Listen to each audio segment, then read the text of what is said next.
So, the simulation hypothesis, for those of you who don't know, is the idea that we live inside a computer generated reality, kind of like an interactive video game, and not unlike that depicted in the movie The Matrix.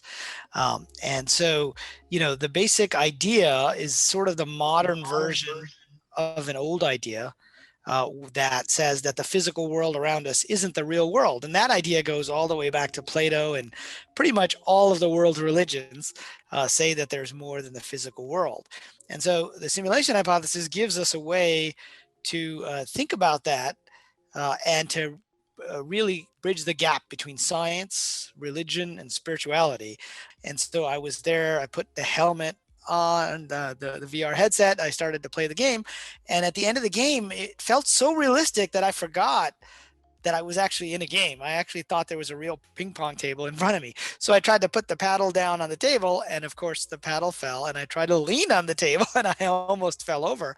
And that's when I stepped back and I said, oh, wow, our virtual reality is getting better. And so that's kind of what led me down the rabbit hole of simulation theory, which states that if we will be able to build a virtual reality that is indistinguishable from physical reality, perhaps we are already in one. Someone has already gotten there.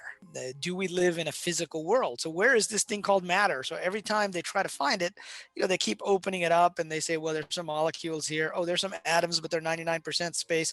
Oh, there's some electrons, but not really. They're just like these probability clouds. And you keep going into the nucleus and you keep trying to find this thing called matter and you can't find it. And so I guess for me, I think of it more in the RPG version where we are conscious entities. Now, what does that look like? I don't know, right? I mean, I tend to lean more towards the spiritual perspective.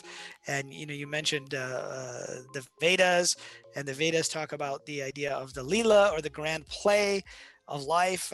And, Shakespeare talks about life being a play, and the men and women are merely players in it. Buddhism and Hinduism disagree slightly. In Hinduism, there is this indestructible soul, and that is the thing that reincarnates. In Buddhism, it's a little bit different. As far as I understand it, a lot of Buddhist scholars say there is no soul per se. The thing that reincarnates is actually a bag of karma. Okay, what is the bag of karma? That is basically a set of information that describes what we did in this previous run of the game and the run of the game before that. So karma is like a database and it just keeps building up. And then, just like in video games, we have quests and achievements, right? It's to match what people who've done regressions to not just past lives, but in between lives tell us that they plan certain things with certain people at certain points in the future.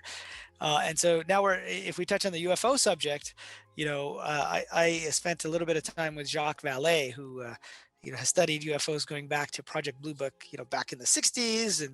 And he told me that there are many cases where one person sees a UFO and the other person standing right next to them doesn't see it. Right? And so, I started to wonder about that. And so, you have this idea in video games of conditional rendering that, based upon the level of the person, like if you're a level 5 and I'm only a lowly level 2, you might see something in the scene that I don't see. And it's just based upon what information is being sent down the data stream to your rendering device, which might be your brain or your mind, and what is being sent to my rendering device. So it's also possible that we're seeing something slightly different, even though we think we're seeing the exact same thing.